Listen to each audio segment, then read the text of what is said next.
They saw a homeless man begging for change outside Detroit's most dangerous nightclub. What they didn't see was Tank analyzing every face, memorizing every license plate, and planning the takedown of the city's biggest drug lord. Sometimes the best hiding place is right in plain sight, and Tank Thompson had been hunting predators from cardboard boxes for 3 years. Welcome to Untold Legends, where the most extraordinary stories hide behind the most ordinary faces. Today's story will change how you look at every person you pass on the street. The rain dripped steadily from the torn awning above Crimson nightclub as Franklin Tank Thompson adjusted his position on the cold concrete. His cardboard sign, written in deliberately shaky handwriting, read, "Homeless vet, anything helps, God bless." To the stream of wealthy clubgoers stepping over him, Tank was invisible, just another casualty of war and neglect. They couldn't see the sharp intelligence behind his weathered eyes, or notice how those eyes cataloged every face, every license plate, every conversation fragment that drifted down from the club's VIP section. Tank had been stationed on this same corner for 127 days now, and tonight was finally the night he'd been waiting for. "Move along, trash," sneered Dominic Castellano as he stepped out of his black Escalade. At 35, Castellano was Detroit's most untouchable drug lord, protected by corrupt cops and political connections that reached all the way to the mayor's office. His tailored Italian suit cost more than most people made in 6 months. Tank kept his head down, extending his paper cup with a trembling hand. "Spare some change, sir?" Castellano kicked the cup, sending Tank's collected coins scattering across the wet pavement. His bodyguards laughed as Tank scrambled to collect the money, playing his role perfectly. What Castellano couldn't know was that the broken, homeless veteran crawling at his feet was actually Master Sergeant Franklin Thompson, retired Special Forces, with 20 years of black operations experience across 3 continents. Tank's military record was so classified that officially he'd never existed. The real Franklin Thompson had died in a helicopter crash in Afghanistan, at least according to military records. In reality, he'd volunteered for a deep cover assignment so dangerous that his own death had to be faked to protect him. When that mission ended 3 years ago, Tank had a choice: return to civilian life with a new identity and a $15 million payout for his service, or use his unique skills for something more personal. Tank chose the streets of Detroit because sometimes the best way to hunt monsters was to make them think you were prey. As Castellano disappeared into the club, Tank activated the micro-recorder hidden in his jacket. Every word, every face, every detail was being documented. His cardboard shelter contained surveillance equipment worth more than most police departments' annual budgets, all disguised as the random possessions of a homeless man. "Target acquired," Tank whispered into his hidden microphone. "Beginning phase 2. The young woman who emerged from the alley wasn't really homeless either. Sergeant Lisa Blackwood, former military intelligence, now Tank's only trusted ally in this 3-year operation. To anyone watching, she was just another street person Tank sometimes shared food with. "You sure about tonight?" Lisa asked, settling beside him with her own cardboard sign. "Castellano's meeting his supplier at midnight, Vincent Kozlov, head of the Russian pipeline. 3 years of intelligence gathering, and finally both targets in the same place." Lisa's expression darkened. "Kozlov's the one who ordered the hit on the Murphy family, yes." Tank's voice carried ice. Detective Sean Murphy had been Tank's friend, a good cop who'd gotten too close to exposing the corruption network. Kozlov had Murphy, his wife, and their 8-year-old daughter killed in a staged home invasion. That was when Tank's mission became personal. The club's back door opened, and two men in expensive suits emerged for a smoke break. Tank immediately recognized them from his surveillance. Anthony Razor Martinez, Castellanos' enforcer, and Police Captain James Norton, who'd been feeding information to the crime families for 5 years. Murphy was getting too close, Norton was saying, unaware that every word was being recorded. Good thing Kozlov cleaned that up when he did. Tank's hands clenched into fists, but he remained motionless. Patience. 3 years of patience. And tonight, it would all pay off. At 11:45 p.m., a convoy of black SUVs pulled up to the club's VIP entrance. Tank's heart rate spiked as he recognized the license plates. Kozlov had arrived early. This was it. The moment 3 years of living in squalor, enduring insults, and playing dead had all been building toward. Tank stood slowly, his homeless shuffle disguising the fluid movements of a man who'd spent decades perfecting the art of violent precision. "Showtime," he whispered to Lisa. "Remember, no matter what happens, stick to the plan." As Tank Thompson began walking toward the club's entrance, he was no longer the invisible homeless veteran who begged for spare change. He was the ghost who'd eliminated terrorist cells across 3 continents. And tonight, Detroit's criminal empire was about to discover what happened when you underestimated a man who'd chosen to disappear. Tank's approach to Crimson nightclub was methodical, each step calculated from months of observation. The bouncer at the VIP entrance, a mountain of muscle named Derek Wallace, barely glanced at the approaching homeless man. Tank had studied Derek for months, ex-military himself, dishonorably discharged for excessive force, now earning $2,000 a week to look the other way when shipments arrived. "Hey, get lost!" Derek growled as Tank approached. "This ain't no charity." Tank looked up with the defeated expression he'd perfected, but his voice carried a different tone, one that made Derek's hand freeze halfway to his radio. "Sergeant Derek Wallace, 3rd Infantry Division, discharged for beating an Afghan civilian to death." Derek's eyes went wide. "How the hell do you—" "Because I was the investigator who recommended your court-martial," Tank said quietly, dropping all pretense of homelessness. "The question is, do you want to add assaulting a federal operative to your record, or do you want to walk away and pretend this conversation never happened?" Derek stared into Tank's eyes and saw something that made his blood run cold. This wasn't some crazy homeless vet. This was a predator who'd been wearing a perfect disguise. I don't want any trouble, man." "Then open the door and forget you saw me."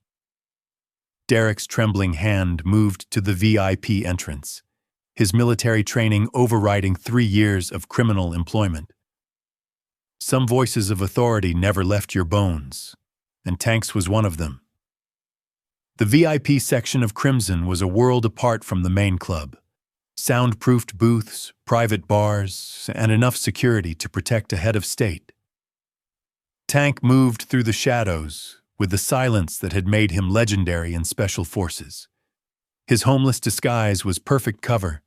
Security cameras would show a vagrant who'd somehow wandered in, not a tactical infiltration. In the main VIP booth, Dominic Castellano sat across from a man Tank had been hunting for 3 years. Vincent Kozlov was smaller than expected, almost scholarly in appearance.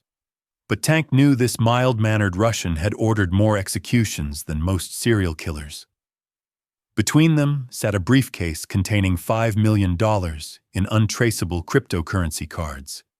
Payment for enough fentanyl to kill half of Detroit. "The Murphy problem is resolved," Kozlov was saying in lightly accented English.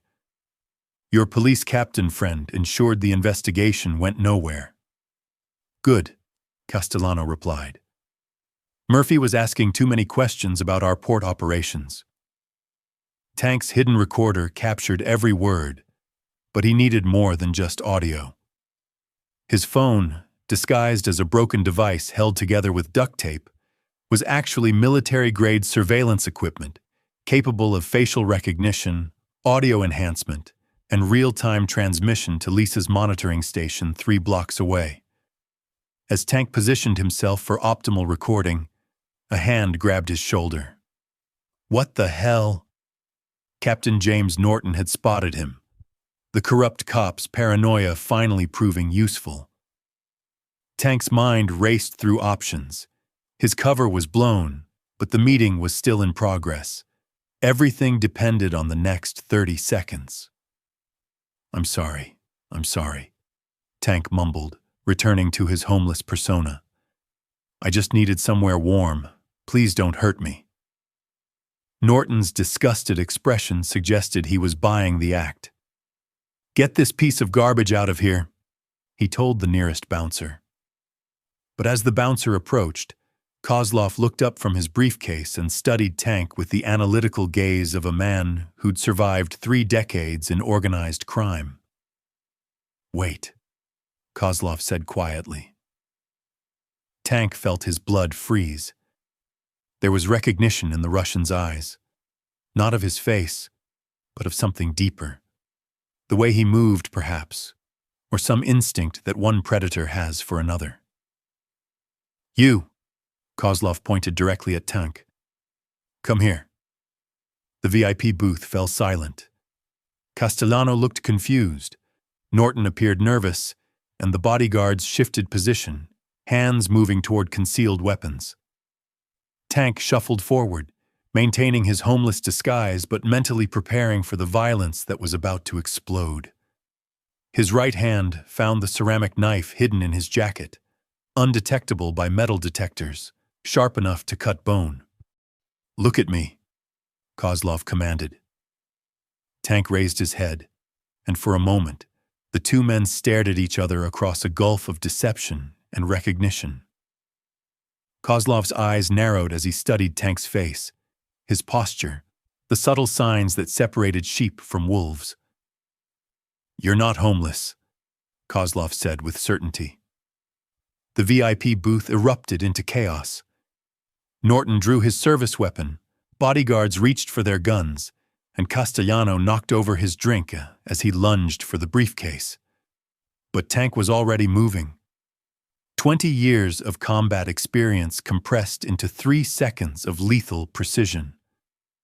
The ceramic knife found Norton's wrist, severing tendons and sending his gun clattering away. Tank's left elbow caught the nearest bodyguard in the throat, collapsing his windpipe. He rolled behind the booth as gunfire erupted, bullets shredding expensive leather where he'd been standing. Federal agent! Tank shouted, hoping to buy time. Everyone on the ground! It was a lie, but chaos was Tank's friend. In the confusion of strobing lights and screaming civilians, he could move like the ghost he'd trained to be. Kozlov was no amateur. While his men fired wildly, the Russian crime boss was already moving toward a hidden exit behind the bar. The briefcase was forgotten. Survival was everything. Tank had a choice: pursue Kozlov and risk losing Castellano, or secure the evidence and let his primary target escape. He chose justice over revenge. Castellano was crawling toward the briefcase when Tank's boot connected with his ribs, sending the drug lord sprawling. The cryptocurrency cards scattered across the blood-stained floor. Evidence of a criminal empire finally exposed. Franklin Thompson, U.S. Special Forces, Tank said as he zip-tied Castellano's hands. You're under arrest for conspiracy, murder, and drug trafficking. This is impossible, Castellano gasped. You're just some homeless piece of shit. Tank smiled grimly as police sirens wailed in the distance. Lisa had triggered their backup plan the moment shooting started. That homeless piece of shit just destroyed your entire operation. As clean cops flooded the VIP section, Tank realized Kozlov had escaped through his hidden exit. The Russian was still out there, still dangerous, still responsible for the Murphy family's death. But tonight, Detroit's drug empire had suffered a mortal blow, and Tank Thompson had proven that sometimes the most dangerous enemies were the ones you never saw coming. 3 days after the Crimson nightclub raid, Tank sat in Federal Agent Sarah Chen's downtown Detroit office, his homeless disguise replaced by a clean shave and simple civilian clothes. The transformation was startling. Without the dirt and desperate appearance, Tank looked exactly like what he was, a professional soldier with steel in his spine and death in his eyes. 12 arrests, $50 million in seized assets, and enough evidence to destroy the Castellano organization forever, Agent Chen reported, reading from her tablet. Not bad for a dead man.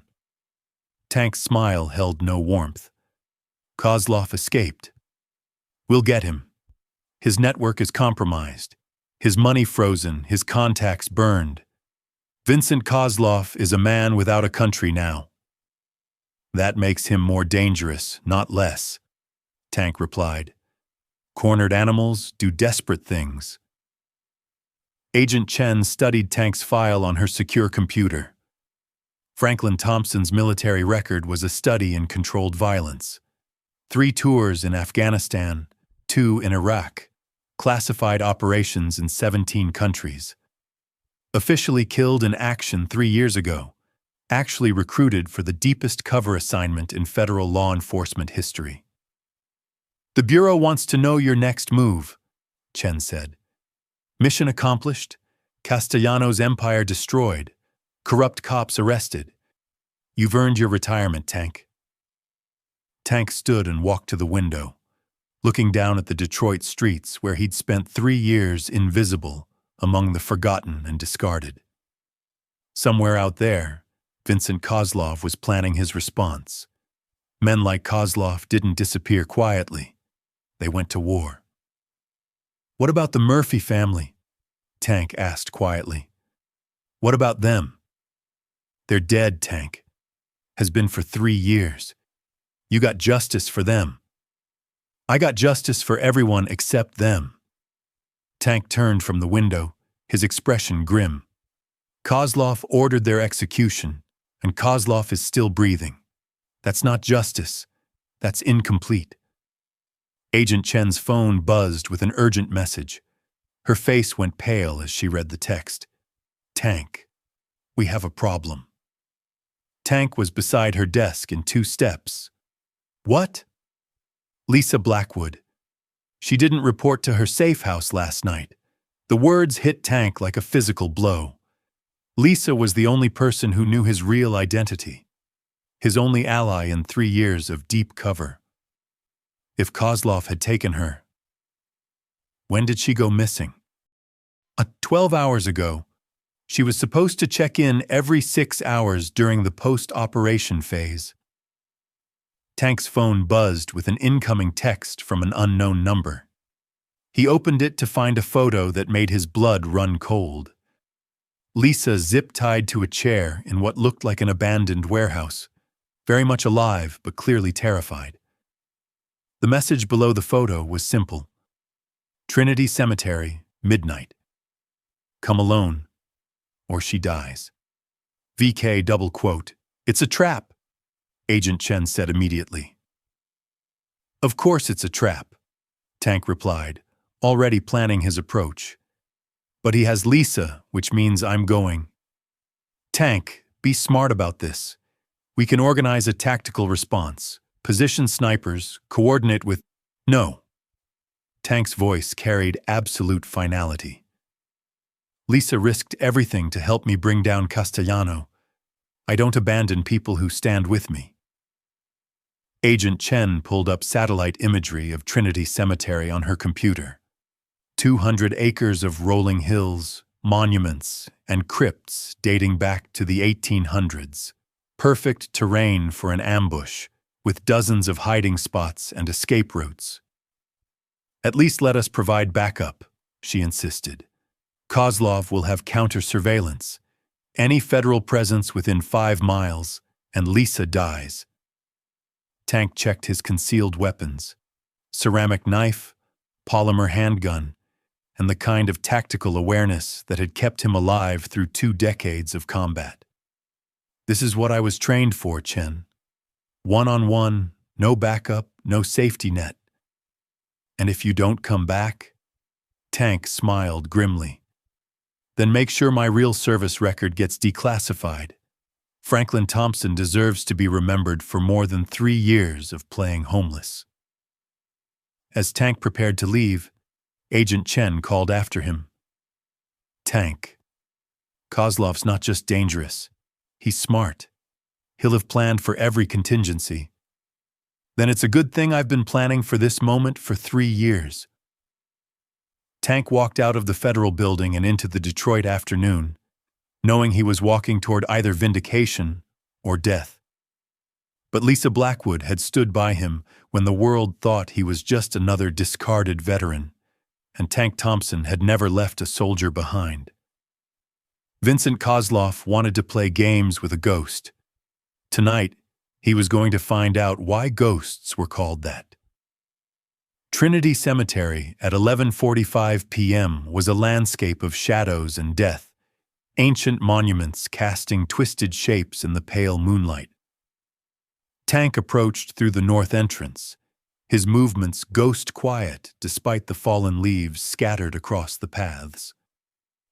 20 years of combat operations had taught him to read terrain like a book, and Trinity Cemetery was telling him a story of careful preparation and deadly intent. Kozlov had chosen the location well. The cemetery's rolling hills provided natural cover, while the massive Victorian monuments created dozens of potential sniper nests. More importantly, the isolated location meant no witnesses and minimal police response time, perfect for an execution. Tank's encrypted radio crackled softly in his ear. "Ghost 1, this is Overwatch," came Lisa's voice, though Tank knew immediately something was wrong. Her inflection was too formal, her breathing too controlled. "Status report, Overwatch," Tank replied, playing along while his eyes scanned for threats. "All clear on the southern approach. Target is in the Rothschild Mausoleum. Come quickly." Tank smiled grimly. Lisa had just saved his life.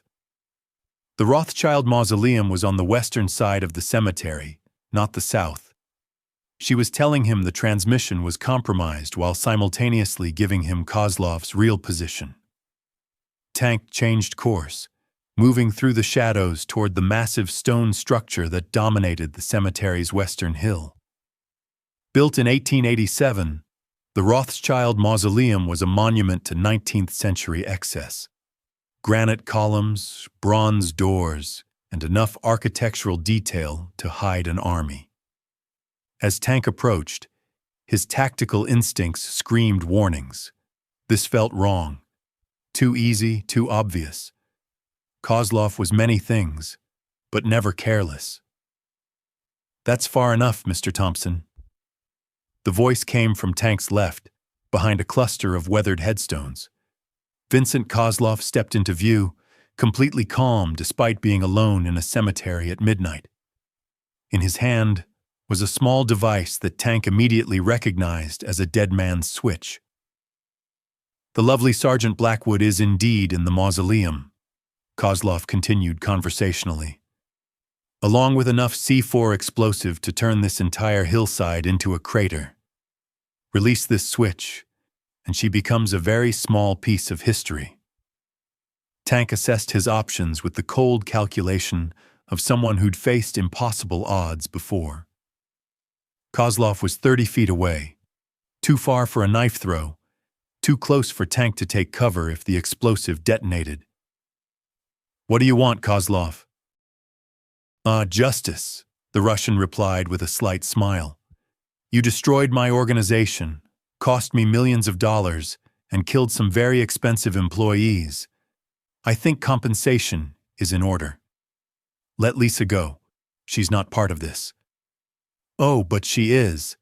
Sergeant Blackwood has been feeding you intelligence for 3 years. Without her, your little homeless charade would never have worked." Kozlov tilted his head, studying Tank like a laboratory specimen. "Tell me, was it worth it? 3 years of living in filth, playing crazy, letting people spit on you, all for the noble cause of justice? The Murphy family deserved better than execution." "The Murphy family was a liability," Kozlov shrugged. "Detective Murphy couldn't be bought, so he had to be removed. Simple business decision."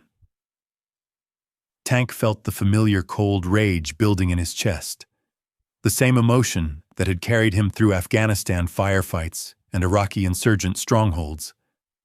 But this time, he channeled it into absolute stillness. "Here's what's going to happen," Kozlov continued. "You're going to walk into that mausoleum. You're going to sit down next to your friend. And then we're going to have a conversation about the location of every piece of evidence you collected over the past 3 years. And after that conversation," Kozlov's smile was reptilian. "After that, Detroit gets to mourn the tragic deaths of 2 more homeless veterans. Probably a murder-suicide. You know how unstable these PTSD cases can be." Tank took a step closer, his hands visibly empty but his mind calculating angles and distances. "You made one mistake, Kozlov." "Really? And what was that?" "You assumed I came alone." The sniper's bullet took Kozlov in the right shoulder, spinning him around and sending the dead man's switch flying. Tank was moving before the Russian hit the ground, covering 30 feet in less than 3 seconds. But Kozlov wasn't finished. Even wounded, he managed to draw a concealed pistol, bringing it up toward Tank's center mass. Tank's ceramic knife found Kozlov's wrist, severing tendons and sending the gun spinning away. The Russian crime boss fell backward, blood soaking into the ancient soil of Trinity Cemetery. "FBI backup?" Kozlov gasped, clutching his ruined shoulder. "Better," Tank replied, pulling zip ties from his jacket. "Lisa Blackwood, former Army sniper, hidden in the bell tower of St. Mary's Church. 1,000-yard shot in the dark, through wind, with a borrowed rifle." Tank secured Kozlov's hands and feet, then spoke into his radio. "Ghost 1 to all units. Target secured. Send medical and explosive disposal." As sirens wailed in the distance, Tank walked toward the Rothschild mausoleum where Lisa was presumably tied up. He found her exactly where Kozlov had said, bound to a chair but very much alive, with enough C4 around her to level a city block. "Took you long enough," Lisa said with a weak smile as Tank carefully examined the explosive setup. "Sorry, had to make conversation with a dead man." Tank found the detonation device, sophisticated but not impossible to disarm for someone with his training. 3 minutes later, Lisa was free and the explosive threat neutralized. "How did you escape to make that shot?" Tank asked as they walked out of the cemetery together. "Who said I escaped?" Lisa grinned. "Kozlov tied me up, but he didn't search me properly. Had my backup weapon the whole time. I just waited for the right moment to slip away." As federal agents swarmed the cemetery, Tank looked back at Vincent Kozlov being loaded into an ambulance. The Russian crime boss was finished, wounded, captured, and facing enough federal charges to ensure he'd never see freedom again. "Mission complete?" Lisa asked. Tank nodded, feeling a weight lifting from his shoulders that he'd carried for 3 years. Justice for the Murphy family. Finally. 6 months later, Franklin "Tank" Thompson stood in Arlington National Cemetery, not as an undercover operative or a homeless veteran, but as himself, a decorated soldier finally able to visit the graves of fallen comrades. The headstone was simple granite. Detective Sean Murphy, loving father and husband, served with honor. Fresh flowers suggested Tank wasn't the only person who remembered. Thought I'd find you here. Tank turned to see Agent Sarah Chen approaching, carrying a folder thick with official documents. How's retirement treating you? She asked. Quietly, Tank replied. I'm learning to be visible again. It's harder than you'd think. Chen handed him the folder. Kozlov's sentencing came through. Life without parole, federal supermax. He'll never see daylight again. Tank nodded, feeling closure settle over him like a comfortable weight. And the Castellano organization? Completely dismantled. 12 convictions, including Captain Norton and half the dirty cops on Castellano's payroll.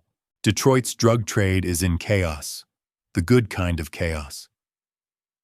They stood in comfortable silence for a moment, watching families visit graves and maintenance workers tend to the endless rows of white markers.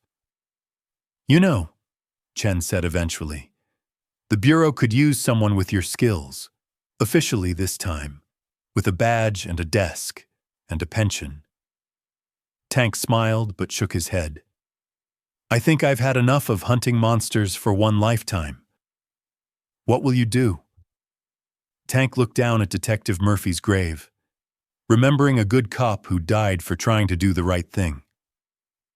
I'm thinking about teaching. Maybe work with homeless veterans, help them transition back to civilian life. Turns out I understand their struggles better than most. As Tank walked away from Arlington Cemetery, he felt truly invisible for the first time in 3 years, not because he was hiding from enemies, but because he was finally just another face in the crowd. Franklin Thompson was officially alive again, and the ghost of Tank Thompson could finally rest. Behind him, fresh flowers marked the grave of a family that had finally received justice, and somewhere in federal prison, the men who killed them would spend the rest of their lives paying for their crimes. Sometimes the best revenge was simply living long enough to see justice served. This has been another Untold Legends story. Subscribe for more tales of ordinary people with extraordinary secrets. And remember, sometimes the most dangerous person in the room is the one everyone ignores.